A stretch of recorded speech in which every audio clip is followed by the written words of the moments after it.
নতুন দেশ গড়ার সুযোগ কাজে লাগাতে গণতন্ত্রকে প্রাতিষ্ঠানিক রূপ দেওয়ার আহ্বান বেগম জিয়ার। পিআর পদ্ধতিতে নির্বাচন হলে ফ্যাসিবাদ পুনর্বাসনের শঙ্কা তারেক রহমানের। এটা বিস্ফোরার মতো প্রায় রিক্সা পরে গাড়ি পরে 10 থেকে 12 বছর আগে রাস্তাটা কাজ হয়েছে, তারপর থেকে এই রাস্তায় কোনো কাজই হয়নি। খানাখন্দে ভরা রাজধানীর বেশিরভাগ সড়ক, ঘটছে দুর্ঘটনা। বারবার অভিযোগেও টনক নড়ছে না কর্তৃপক্ষের। দুরবস্থার জন্য সেবা সংস্থাগুলো দায় চাপাচ্ছে একে অন্যের ঘাড়ে। নওগাঁয় চিকিৎসক ছাড়া চলছে ক্লিনিক। আবাসিক ভবনে রমরমা ব্যবসা। 68 প্রতিষ্ঠানকে কালো তালিকাভুক্ত করলেও থেমে নেই কার্যক্রম। শিগগিরই ব্যবস্থা নেওয়ার আশ্বাস। খেলাপির বড় অংশ সরকারি ব্যাংকে হলেও আস্থা কমেনি গ্রাহকের। 9 মাসের ডিপোজিট সংগ্রহ 34,000 কোটি টাকা। সঠিক পথে পরিচালনার কারণেই হয়নি সংকট। সুশাসন নিশ্চিত। সকালের সময় সঙ্গে আছি আমি আলিশা ইসলাম। নতুন বাংলাদেশ গড়ার সুযোগ কাজে লাগাতে গণতান্ত্রিক ব্যবস্থাকে প্রাতিষ্ঠানিক রূপ দেওয়ার আহ্বান জানিয়েছেন বিএনপি চেয়ারপারসন বেগম খালেদা জিয়া। যে কোনো মূল্যে ঐক্য ধরে রাখার আহ্বান জানান তিনি। জুলাই গণ অভ্যুত্থানের বর্ষপূর্তি উপলক্ষে আলোচনা সভায় দলের ভারপ্রাপ্ত চেয়ারম্যান তারেক রহমান পিআর পদ্ধতিতে নির্বাচন হলে ফ্যাসিবাদ পুনর্বাসনের শঙ্কা প্রকাশ করেন। আর মহাসচিব মির্জা ফখরুল ইসলাম আলমগীর বলেন, বিএনপিকে দোষারোপ করে কোনো ঐক্যের ডাক সফল হবে না। আহমেদ সালেহিনের রিপোর্ট। আমরা কি আমাদের আমরা কি স্বাধীন দেশে স্বাধীনভাবে হাঁটতে পারবো না? বাবার সন্ধানে মেয়ের আকুতি ছুঁয়ে গেছে গোটা উপস্থিতিকে। বাদ যাননি তারেক রহমানও। শোকের আবহে চোখের পানি ঝরেছে তারও। আমার বাবা কত কষ্ট করে আমার নামটা লিখছে। জুলাইয়ের শোক ও স্বৈরাচার পতনের 1 বছর পূর্তির বিশেষ অনুষ্ঠানে অংশ নেন গণ অভ্যুত্থানে বিএনপি ও অঙ্গ সহযোগী সংগঠনের 734 জন শহীদ সদস্যের স্বজনরা। যুক্ত হন বিভিন্ন রাজনৈতিক দল, সুশীল সমাজ, বুদ্ধিজীবী সহ নানা শ্রেণী পেশার মানুষ।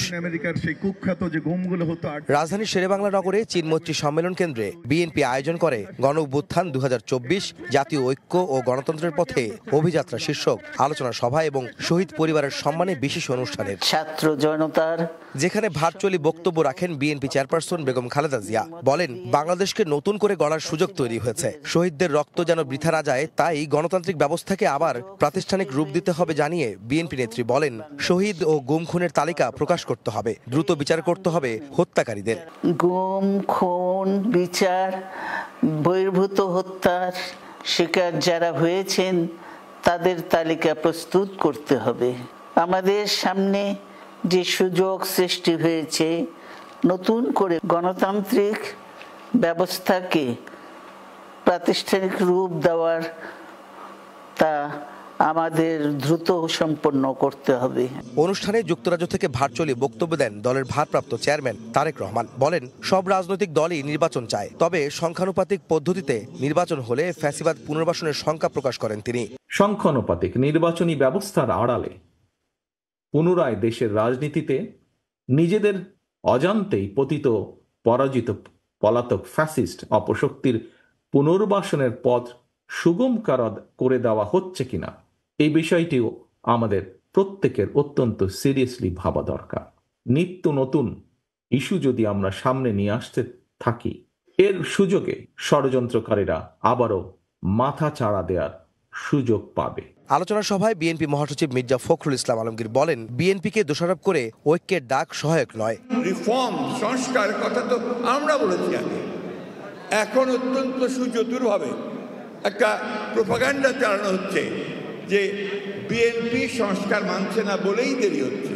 অনুরোধ করব যে দয়া করে তারা এই বিষয়গুলো একটু ভালো করে দেখেন যে আমাদের 31 দফায় কি ছিল, এখন কি আছে। জুলাই আগস্ট গণ অভ্যুত্থানের বর্ষপূর্তি উপলক্ষে এই বিশেষ অনুষ্ঠানের মাধ্যমে শুরু হলো আগামী 5ই আগস্ট পর্যন্ত 36 দিন ব্যাপী বিএনপির কর্মসূচি। আহমেদ সালেহিন, সময় সংবাদ, ঢাকা। রংপুরে শহীদ আবু সাইদের কবর জিয়ারত করে গণ অভ্যুত্থানের বর্ষপূর্তি উপলক্ষে দেশ করতে জুলাই পদযাত্রা শুরু করেছে জাতীয় নাগরিক পার্টি। কর্মসূচিতে অংশ নিয়ে দলের শীর্ষ নেতারা বিচার, সংস্কার ও নতুন সংবিধানের দাবিতে অটল থাকার ঘোষণা দেন। বলেন, সারা দেশের ছাত্র জনতাকে সঙ্গে নিয়ে জুলাই সনদ আদায় করা হবে। নাজমুল হোসেন রাজুর ছবিতে শাবাব ওয়াসির রিপোর্ট। মঙ্গলবার রংপুরের পীরগঞ্জে সে আবু সাঈদের কবর জিয়ারতের মধ্য দিয়ে জুলাই অভ্যুত্থানের বর্ষপূর্তি উপলক্ষে মাসব্যাপী কর্মসূচির সূচনা করল জাতীয় নাগরিক পার্টি। জিয়ারত শেষে দলটির আহ্বায়ক নাহিদ ইসলাম বলেন, জুলাই জুড়ে এই কর্মসূচির মাধ্যমে দেশের প্রতিটি প্রান্তে পৌঁছাতে চায় এনসিপি। এছাড়াও বিচার, সংস্কার ও নতুন সংবিধানের দাবিতে এনসিপির অটল অবস্থানের কথাও জানান তিনি। জুলাই ঘোষণাপত্র এবং জুলাই সনদ নিয়ে টালবাহানা শুরু হয়েছে। আমরা স্পষ্টভাবে হুঁশিয়ারি দিতে চাই, যদি সরকার বা অন্য কেউ মনে করে থাকে যে এই যে হাজারো লক্ষ মানুষ যারা রাজপথে নেমে এসেছিল তারা ঘরে ফিরে গিয়েছে, তাহলে আপনারা ভুল ভাবছেন। আমাদের যে জুলাই ঘোষণাপত্র এবং জুলাই সনদ সেটি আমরা আদায় করে ছাড়বো ইনশাআল্লাহ। গণহত্যার বিচার ও গণপরিষদ নির্বাচনের মাধ্যমে আবারও নতুন সংবিধান রচনার দাবি জানান দলটির সদস্য সচিব আক্তার হোসেন। যারা গণহত্যা সংগঠিত করেছে, বাংলাদেশের উপরে মানবতা বিরোধী অপরাধ চাপিয়ে দিয়েছে, তাদেরকে বিচারের আওতায় নিয়ে আসতে হবে। একই সাথে বাংলাদেশের পুরনো যে সংবিধান, এই মুজিববাদী সংবিধান ফেলে দিয়ে নতুন এক সংবিধান প্রণয়ন করতে গণপরিষদ নির্বাচনের আয়োজন করতে হবে। শহীদ আবু সাঈদের কবর জিয়ারতের মাধ্যমে সূচনা হলো এনসিপির জুলাই বর্ষপূর্তি কর্মসূচি। মাসব্যাপী সারা দেশে এই কর্মসূচির মাধ্যমে বিচার, সংস্কার ও নতুন বন্দোবস্তের পক্ষে জনমত তৈরি করার প্রত্যয় এনসিপি নেতাদের। পরে পদযাত্রার অংশ হিসেবে গাড়িবহর নিয়ে গাইবান্ধা অভিমুখে রওনা দেয় এনসিপি নেতাকর্মীরা। যাত্রাপথে সংক্ষিপ্ত বিরতি দিয়ে বিভিন্ন জায়গায় স্থানীয়দের সঙ্গে কুশল বিনিময় করেন দলের নেতারা। বিকেলে গাইবান্ধা পৌঁছানোর পর শহীদ মিনার অভিমুখে পদযাত্রা শেষে নেতারা বলেন, মৌলিক সংস্কারের মধ্য দিয়েই নির্বাচনে যেতে হবে। ভারত থেকে পতিত সরকারের দোসররা ষড়যন্ত্র করছে বলেও অভিযোগ তাদের। জুলাই সনদ ও ঘোষণাপত্র আদায় করে নতুন দেশ গড়ার লক্ষ্যে এনসিপি মাঠে নেমেছে বলেও জানান তারা। 2024 সালে আমরা শেখ হাসিনাকে উৎখাত করার জন্য রাজপথে নেমেছিলাম। এখন আমাদের উৎখাত হয়েছে, পতন হয়েছে, কিন্তু নতুন দেশ এখনো গঠন হয়নি। সেই নতুন দেশ গঠনের জন্য এবার আমরা রাজপথে নেমেছি।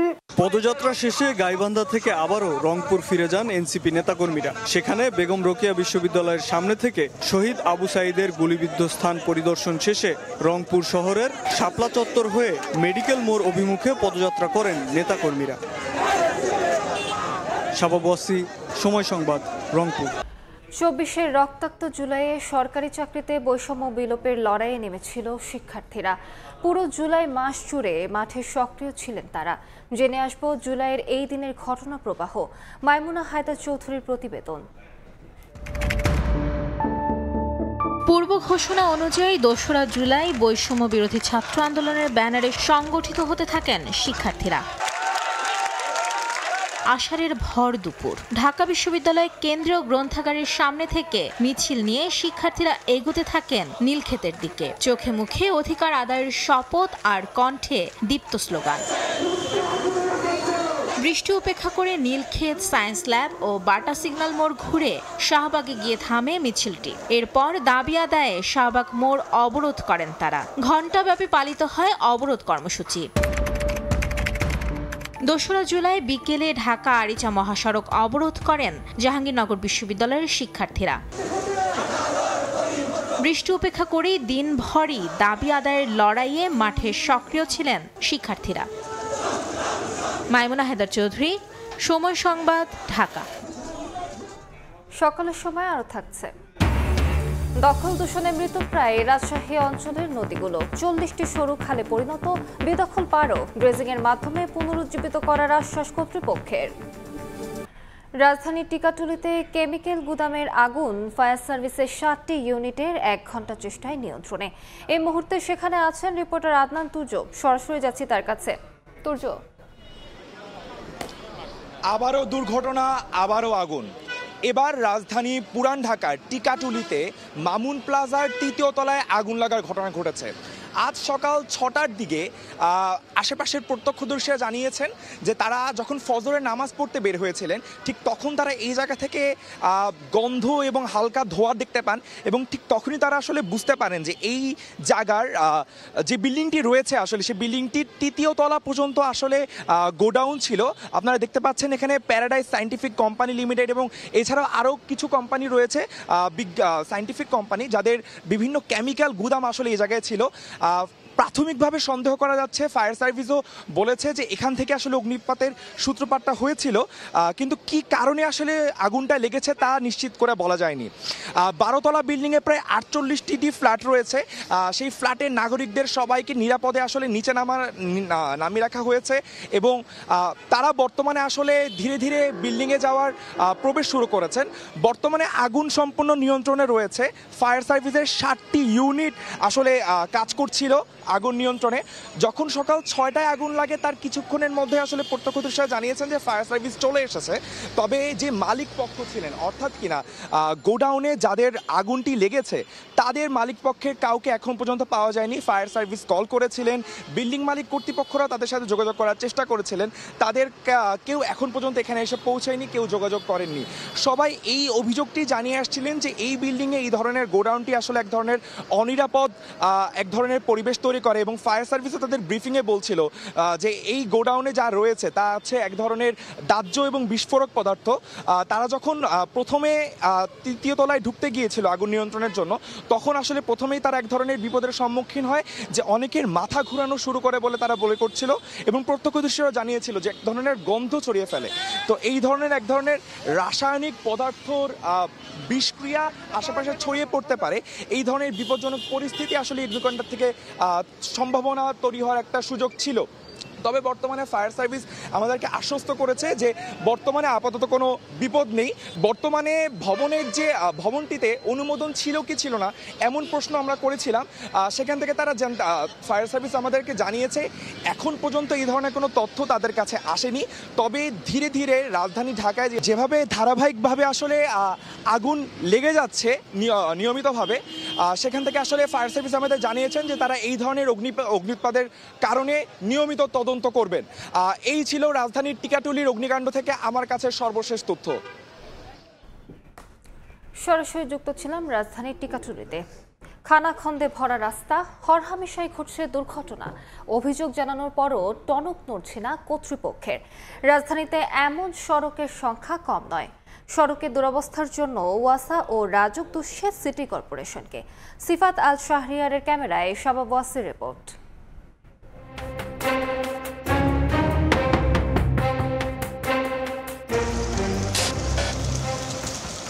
রাজধানীর 100 ফিট এলাকা 8 বছর ধরে মুদির দোকান চালাচ্ছেন রাসেল খান। এই দোকানের আয় থেকেই চলে সংসার, তবে 1.5 বছর ধরে দেখছেন না লাভের মুখ। এর মূল কারণ রাস্তার দুরবস্থা। 8 বছরের মধ্যে 1.5 বছর আমরা যে লস খাইছি এই শুধু এই রাস্তাটার কারণে। রাসেল আরও জানান, রাস্তা মেরামতের দাবিতে বিভিন্ন সময় কর্মসূচি পালন করলেও টনক নড়েনি কর্তৃপক্ষের। ফলে নিরুপায় হয়ে দোকান বিক্রি করে 100 ফিট এলাকা ছাড়ছেন অনেকেই। সিটি কর্পোরেশনটা আমরা কয়েকবার জানানো হয়েছে, প্রত্যেকটা দোকানদার গিয়ে থানার সামনে আমরা আন্দোলন করছি, একটু কাজ হয় নাই। খানাখন্দে ভরা রাস্তার কারণে অতিষ্ঠ নিয়মিত যাতায়াতকারীরা। এটা বিস্ফোরার মতো, প্রায় রিক্সা পরে, গাড়ি পরে, মাঝে আমিও পড়ে গেছি। রাস্তাঘাট প্রথম থেকে যেমন দেখতেছি এখন তেমনই আছে। কোনো রোগী নিয়ে এই রোড থেকে যাওয়ার মতো অবস্থা নাই। রাজধানীতে ভাঙাচোরা আরও অনেক সড়ক রয়েছে। গুলশানের লেক রোডও বেহাল। নির্মাণের পর একবারও সংস্কার করা হয়নি সড়কটি। 10 থেকে 12 বছর আগে রাস্তাটা কাজ হয়েছে, তারপর থেকে এই রাস্তায় কোনো কাজই হয়নি। গাড়ি চলে যাইতেছে, দেখা গেল পানি সমস্ত শরীরটা ভিজে গেল। এখান থেকে যাইবা গেলে এখানে একটা গাত আছে, পড়ে গেছে অলরেডি। একাধিকবার অভিযোগ জানানোর পরেও অবহেলিত রয়ে গেছে রাজধানীর বেশ কিছু এলাকার প্রধান সড়কগুলি। ফলাফল সীমাহীন ভোগান্তিতে এলাকাবাসী। হরহামেশাই ঘটছে দুর্ঘটনা, তবুও টনক নড়ছে না প্রশাসনের। কেন বছরের পর বছর রাজধানীর অনেক সড়কের এই দুরবস্থা? উত্তর সিটি কর্পোরেশন বলছে 100 ফিটে ভাঙ্গাচোরা রাস্তার জন্য দায়ী ওয়াসা, আর লেক রোডের দায় রাজুকের। 100 ফিট রোডটা শেষ হয়নি, তার একটা কারণ হচ্ছে গিয়ে ওয়াসার একটা সুপেয় পানির একটা প্রজেক্ট। ওই প্রজেক্টটা বিভিন্ন কারণে ডিলে হওয়াতে এই কাজটা করতে পারেনি। হাতিরঝিল, গুলশান লেকটা রাজুকের, এবং এই পেরিফেরাল যে রোডগুলো আছে সেটাও রাজুকের। গত 3 মাস আগে রাজুক আমাদেরকে এটা হ্যান্ডওভার করেছে। সিটি কর্পোরেশনের আওতায় আসা নতুন ওয়ার্ডগুলোর মধ্যেও রয়েছে অনেক অবহেলিত সড়ক। মেরামতে 4000 কোটি টাকার মাস্টার প্ল্যান প্রকল্প নেওয়া হলেও এখনও কাজ শুরু হয়নি। শাবাব ওয়াসি, সময় সংবাদ, ঢাকা। খেলাপির বড় অংশ সরকারি ব্যাংকে হলেও আমানতে আস্থা কমেনি গ্রাহকের। গত 9 মাসে ডিপোজিট সংগ্রহ হয়েছে প্রায় 34,000 কোটি টাকা। সঠিক পথে পরিচালনার কারণেই সংকট হয়নি বলে মত কর্মকর্তাদের। এছাড়া পদোন্নতিতে আমানত সংগ্রহের লক্ষ্য ও খেলাপি আদায়ের শর্তে ব্যাংকারদের মধ্যে জাগরণ তৈরি হয়েছে বলেও মত তাদের। সুশাসন নিশ্চিত হলে ব্যাংক খাত ঘুরে দাঁড়ানোর আশা অর্থনীতিবিদদের। কাজল আব্দুল্লাহ রিপোর্ট।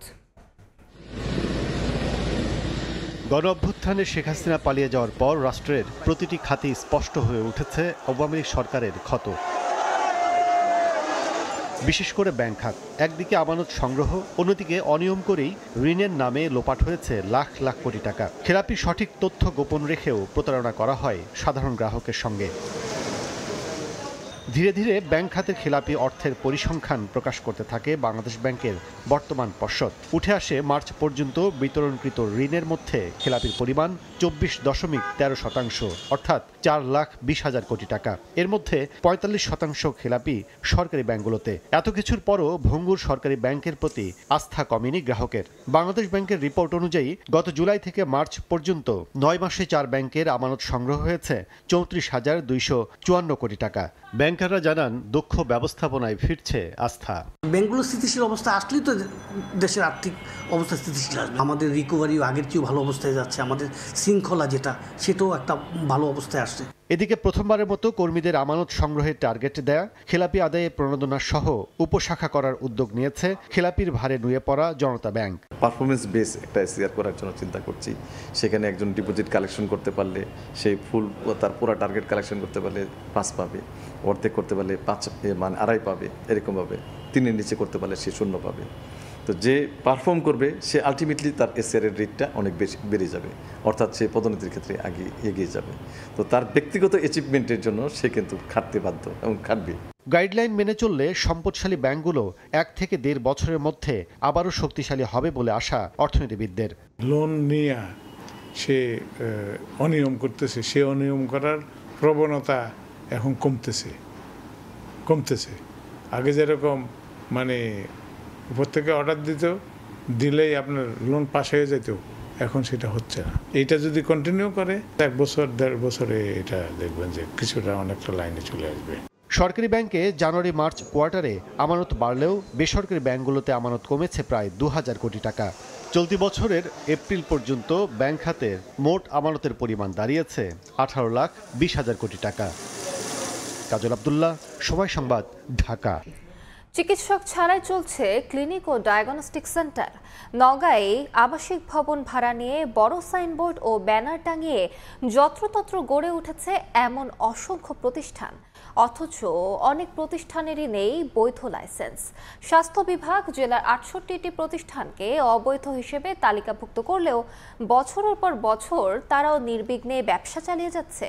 চিকিৎসকরা বলছেন এসব মানহীন প্রতিষ্ঠানে প্রতিনিয়ত প্রতারণার শিকার হচ্ছেন রোগীরা। রকিবুল ইসলামের ছবিতে এমআর রকির রিপোর্ট। নওগাঁ শহরের দয়ালের মোড় এলাকায় রয়েছে কয়েক ডজন বেসরকারি ক্লিনিক ও ডায়াগনস্টিক সেন্টার। এমন সেবা কেন্দ্র ছড়িয়ে পড়েছে জেলার বিভিন্ন প্রান্তে, অধিকাংশই গড়ে উঠেছে আবাসিক ভবনে। দৃষ্টিনন্দন ব্যানার, অফারের ফাঁদ আর দালাল চক্রের মাধ্যমে রোগী টেনে এনে চালানো হচ্ছে মানহীন চিকিৎসা সেবা। অথচ এসব প্রতিষ্ঠানের বেশিরভাগেরই নেই লাইসেন্স, এমনকি চিকিৎসক ছাড়াই চলছে ক্লিনিকের কার্যক্রম। এ কারণে নিয়মিত প্রতারণার শিকার হচ্ছেন রোগীরা। সরকারি বিধিবিধান অনুযায়ী যে সকল সরঞ্জামাদি থাকতে হবে, যে স্পেস থাকতে হবে, যে অপারেশন থিয়েটার থাকতে হবে, এগুলো নেই। একটা ক্লিনিকে গেলেই মনে করেন তাবা ওদের পরিচালনা যেটা আছে সেখানেই লিখবে, অন্য কোথাও যদি টেস্ট করা হয় একটু কমে পাওয়া যায়, কিন্তু ওটা আর ওদের কাছে ভালো হয় না। ক্লিনিক মালিক সমিতি বলছে রহস্যজনক কারণে এসব মানহীন প্রতিষ্ঠান বন্ধ হচ্ছে না, এতে বাড়ছে স্বাস্থ্য ঝুঁকি। অনিবন্ধন করে এগুলো বন্ধ না করি তারা তো আসবেই। এই জায়গাগুলো বন্ধ হলে বাধ্য হয়ে তারা নিবন্ধিত জায়গায়, কোয়ালিফাইড জায়গায়, যোগ্য জায়গায় তারা আসবে এবং কোয়ালিটি সার্ভিস পাবে। যে ক্লিনিকে চিকিৎসক নাই সেই ক্লিনিকটাকে চিকিৎসক ক্লিনিক বলাই উচিত না।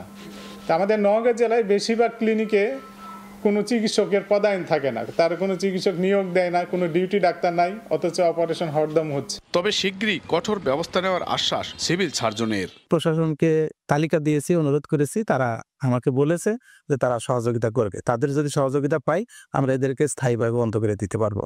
নওগাঁ ক্লিনিক মালিক সমিতির নিবন্ধিত সদস্য সংখ্যা 278টি স্বাস্থ্যসেবা প্রদানকারী প্রতিষ্ঠান। নেই অবকাঠামো, নেই চিকিৎসক, বাসা বাড়ি ভাড়া নিয়ে রীতিমতো খুলে বসা হয়েছে ক্লিনিক ও ডায়াগনস্টিক সেন্টার।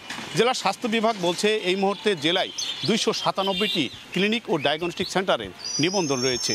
এর বাইরে আরও অন্তত 68টি ক্লিনিক ও ডায়াগনস্টিক সেন্টার রয়েছে যাদের কোনো কাগজপত্রই নেই। রমরমা এই কারবারে সাধারণ মানুষ প্রতারিত হচ্ছে। এমআর রকি, সময় সংবাদ, নওগাঁ। 150 বছরের পুরনো বগুড়া পৌরসভায় এখনও তৈরি হয়নি আধুনিক ডাম্পিং স্টেশন। শহর থেকে সংগ্রহ করা ময়লা ফেলা হয় সড়কের পাশেই। এতে পরিবেশ নষ্টের পাশাপাশি দূষিত হচ্ছে করতোয়া নদীর পানি।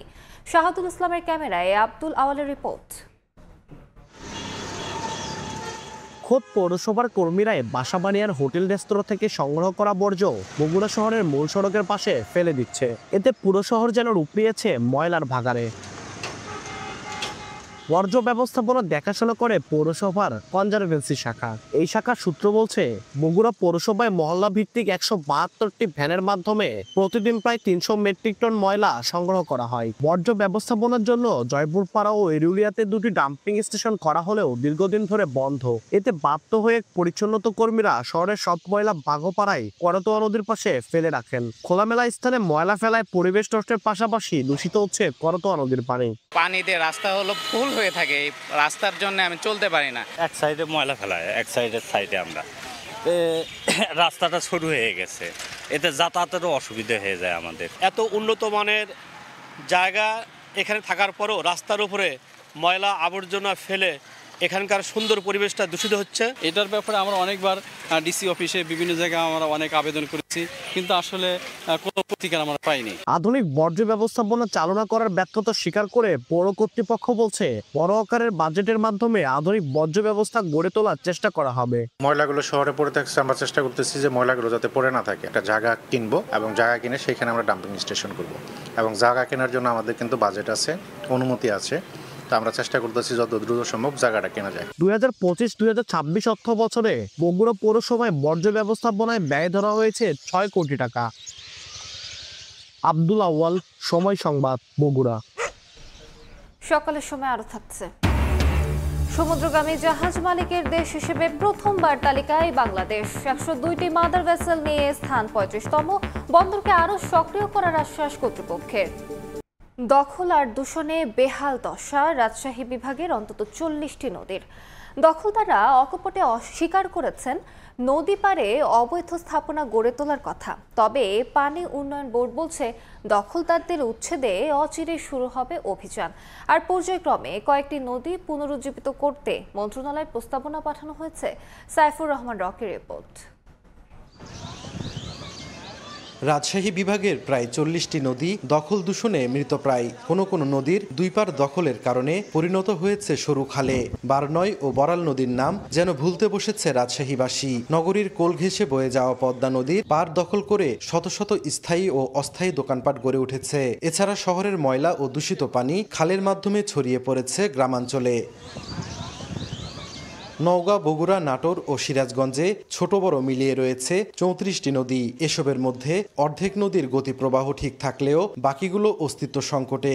বেশিরভাগই দখল দূষণ ও নিয়মিত ড্রেজিং না করার কারণে হারিয়েছে নাব্য। কলকারখানার বর্জ্যে দূষিত হচ্ছে ভদ্রাবতী, ভাদাই, নন্দকুজা ও নারদ নদীর পানি। দূষিত পানি সব নামছে, কোম্পানির এই সেই আবর্জনা পানি। কলকারখানা করার কারণে ওই পানির লাইনগুলো এই নদীর সাথে দেওয়ার কারণে পানিগুলো দূষিত হয়ে গেছে। নদী তো নাই, জায়গা নদী নাই, দখল যার যে সীমা চাই দখল করে নিয়েছে। অবশ্য নদী পারে অবৈধভাবে স্থাপনা গড়ে তোলার কথা স্বীকার করেছেন দখলদাররা। কর্ম করে খাই, তা আমরা বেকার ছেলে কোথায় যাব? কোনো পথ নাই, ওর জন্য করে খাচ্ছি। এজন্য সরকারের অবহেলা ও অপরিকল্পিত প্রকল্প গ্রহণকে দায়ী করেছেন বিশেষজ্ঞরা। এক বর্ষা আসলে পরেই যেটুকু খনন করেছে ওই মাটি এসে আবারও তার তলদেশে ভরাট হয়ে গেছে। তো এটা তো কোনো সরকারি জনগণের পয়সা সেটা বিনষ্ট হয়েছে। পানি উন্নয়ন বোর্ড বলছে শীঘ্রই অবৈধ স্থাপনা উচ্ছেদের পাশাপাশি মৃতপ্রায় বিভিন্ন নদী ড্রেজিংয়ের মাধ্যমে পুনরুজ্জীবিত করতে কাজ শুরু হবে। যে নদীগুলো আপনার পুনরুজ্জীবিত করা প্রয়োজন, দখল মুক্ত করা প্রয়োজন, সেগুলো আমরা পর্যায়ক্রমে করবো ইনশাআল্লাহ। আমরা নদীগুলো খনন করব। নদীগুলো খনন করতে পারলে আমাদের বর্ষাকালে শুধু পানি না, আমাদের শুষ্ক মৌসুমে পর্যাপ্ত পরিমাণে পানি থাকবে। নদী দখল এবং দূষণমুক্ত করানোর লক্ষ্যে আমরা একটি প্রকল্প সাবমিট করেছি, যেটি বর্তমানে পানি সম্পদ মন্ত্রণালয়ে রয়েছে। পানি উন্নয়ন বোর্ডের তথ্য মতে রাজশাহী বিভাগের 4 জেলায় 6টি নদীর অস্তিত্ব ফিরিয়ে আনতে প্রায় 1200 কোটি টাকা ব্যয়ে একটি প্রকল্প মন্ত্রণালয়ে পাঠানো হয়েছে। সাইফুর রহমান রকি, সময় সংবাদ, রাজশাহী। সমুদ্রগামী জাহাজ মালিকের দেশ হিসেবে প্রথমবারের মতো জাতিসংঘের সহযোগী সংস্থা আংটাদের তালিকায় স্থান করে নিয়েছে বাংলাদেশ। 102টি পণ্যবাহী মাদার ভেসেল এবং 170টি মাছ ধরার ফিশিং ভেসেল জাহাজ নিয়ে সবশেষ তালিকায় বাংলাদেশের স্থান হয়েছে 35তম। অবশ্য বিশ্ব বাণিজ্য নিয়ে কাজ করা সংস্থাটির গুরুত্বপূর্ণ এই তালিকায় 35টি দেশকে স্থান দেওয়া হয়। শাখার টিপুর ক্যামেরায় বিস্তারিত জানাচ্ছেন কমল দে। স্বাধীনতার পর মাত্র 2টি জাহাজ নিয়ে সমুদ্র বাণিজ্য শুরু করেছিল সরকারি প্রতিষ্ঠান বাংলাদেশ শিপিং কর্পোরেশন, আর বেসরকারি পর্যায়ে বাংলাদেশ জাহাজের মালিক হয়েছিল বিগত 2013 সালে। এর মধ্যে মাত্র 12 বছরে বাংলাদেশি মালিকানাধীন পণ্যবাহী মাদার ভেসেল রয়েছে 102টি। এই অবস্থায় জাতিসংঘের সহযোগী সংস্থা United Nation leading institution trade and development UNCTAD রিপোর্টে স্থান করে নিয়েছে বাংলাদেশ। এই প্রথম আমরা বাংলাদেশ টপ 35 শিপ ওনিং নেশনের ভিতরে আমরা প্রবেশ করেছি, আর এর ফলে আমরা আন্তর্জাতিকভাবে শিপ ওনিং কান্ট্রি হিসেবে পরিচিতি লাভ করব। আংটারের তালিকা অনুযায়ী বিশ্ব সমুদ্র বাণিজ্যে 0.2% হিস্সা রয়েছে বাংলাদেশের মালিকানাধীন জাহাজগুলোর। এসব জাহাজ দিয়ে প্রতি বছর 52,57,000 মেট্রিক টন পণ্য বহন করা হয়। মূলত চট্টগ্রাম বন্দরকে কেন্দ্র করেই গড়ে উঠছে দেশীয় মালিকানাধীন জাহাজের হাজার কোটি টাকার এই বাণিজ্য। আর তাই জাহাজ শিল্পের বিকাশে বন্দরকে আরও বেশি সক্রিয় করার কথা জানালেন বন্দর চেয়ারম্যান। ট্রেড রুট ডাইভার্সিটি হবে এবং এর সাথে আপনার কার্গোর ফ্লোটাও বেড়ে যাবে এবং গ্লোবালি আমাদের যে কানেক্টিভিটি সেখানে কিন্তু আমরা খুব স্পিডি আপনার করতে পারবো, ডেলিভারি দিতে পারবো। আংটারের তালিকায় স্থান পাওয়ার মাধ্যমে আন্তর্জাতিক সমুদ্র পরিবহন বাণিজ্যে এখন বাংলাদেশি মালিকদের যেমন কদর বাড়বে, তেমনি বিদেশি ব্যবসায়ীরাও বাংলাদেশি জাহাজ ভাড়া নিতে আর দ্বিধা করবে না। অবশ্য পণ্য নিয়ে আসা বাংলাদেশি পতাকাবাহী জাহাজকে অগ্রাধিকার ভিত্তিতে বার্থিং সুবিধা দিতে আগে চট্টগ্রাম বন্দরে ফ্ল্যাগ ভেসেল নীতিমালা কার্যকর রেখেছে। বর্তমানে আমাদের ফ্ল্যাগশিপ বাংলাদেশের জাহাজ যারা ক্যারিয়ার আছে সেই সমস্ত জাহাজ প্রাধিকার ভিত্তিতে বন্দরে বার্থিং পায়। যদি আরও জাহাজ যুক্ত হয় সেই ক্ষেত্রে তারা আরও এই সুযোগ সুবিধা পাবে। তবে বাংলাদেশি মালিকানাধীন হলো বর্তমানে 6টি জাহাজ বাংলাদেশি পতাকার পরিবর্তে বিদেশি পতাকা নিয়ে পণ্য পরিবহন করছে বলে উল্লেখ করা হয়েছে আংটারের রিপোর্টে। বিশ্ব অর্থনীতিতে সমানতালে এগিয়ে চলার পাশাপাশি আমদানি রপ্তানি বাণিজ্যে এই অঞ্চলে গুরুত্বপূর্ণ স্থান দখল করে আছে বাংলাদেশ। তার উৎকৃষ্ট উদাহরণ আংটারের রিপোর্টে জাহাজ মালিক দেশগুলোর মধ্যে এখন 35তম। সামান্য কিছু জটিলতা রয়েছে, সেগুলো কাটিয়ে উঠতে পারলে বাংলাদেশের স্থান হয়ে যাবে 20তম, এমনটি বলছেন জাহাজ ব্যবহারকারীরা। চট্টগ্রাম বন্দর থেকে কমল দে, সময় সংবাদ। গাজায় 60 দিনের যুদ্ধবিরতিতে প্রয়োজনীয় শর্তে সম্মত হয়েছে ইসরায়েল। সামাজিক যোগাযোগ মাধ্যমের এক পোস্টে বিষয়টি নিশ্চিত করেন মার্কিন প্রেসিডেন্ট ডোনাল্ড ট্রাম্প। বলেন, মধ্যপ্রাচ্যের স্বার্থে হামাস এই চুক্তি গ্রহণ করবে বলে আশা করা হচ্ছে, কারণ এর চেয়ে ভালো কিছু তারা পাবে না, বরং পরিস্থিতি আরও খারাপই হবে বলে ইঙ্গিত দেন তিনি। এদিকে কাতার ও মিশর এই চুক্তির চূড়ান্ত প্রস্তাব হামাসের কাছে পৌঁছে দেবে বলে জানান প্রেসিডেন্ট ট্রাম্প।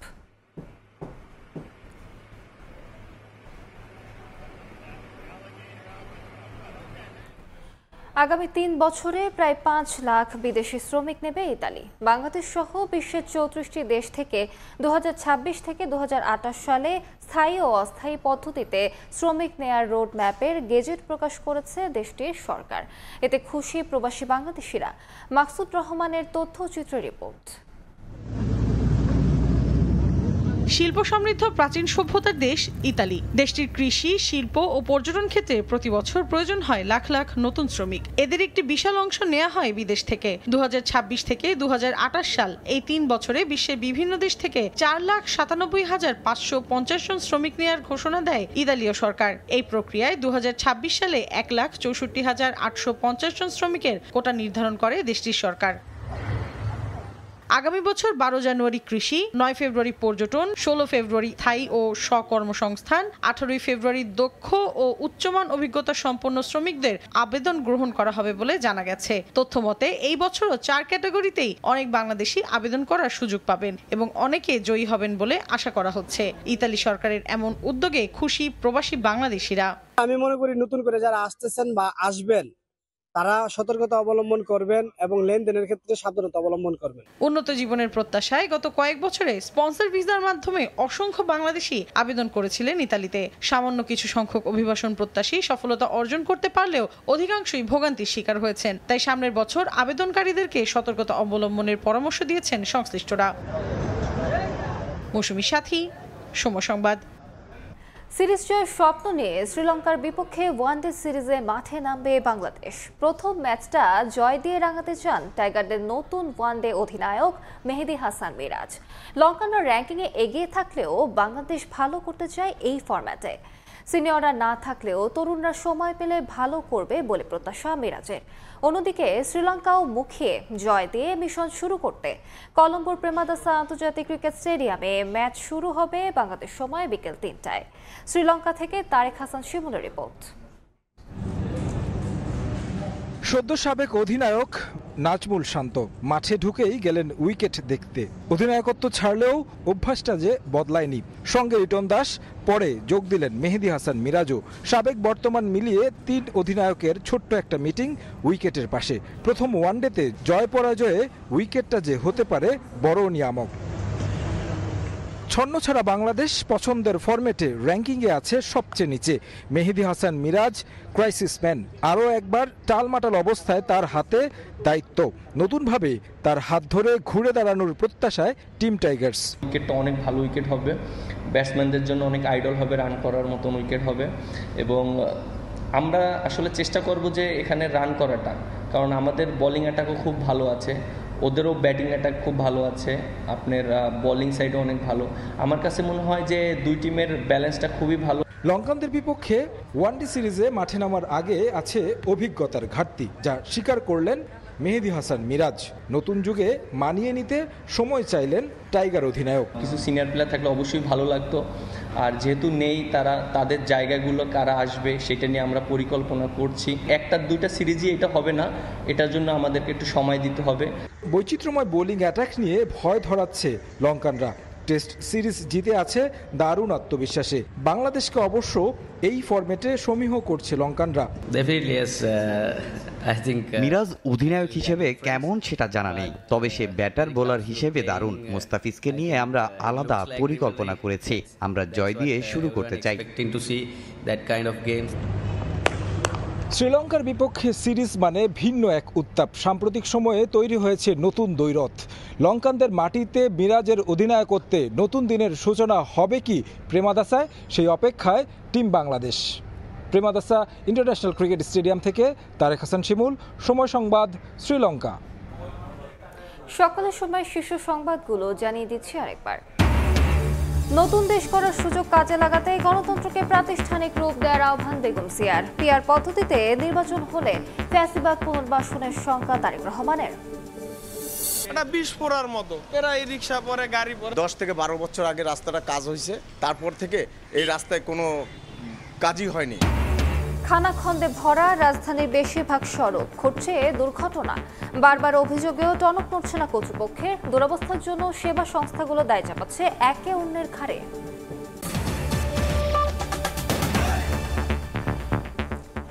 এ ছিল সকালের সময়। সঙ্গে থাকুন সময়।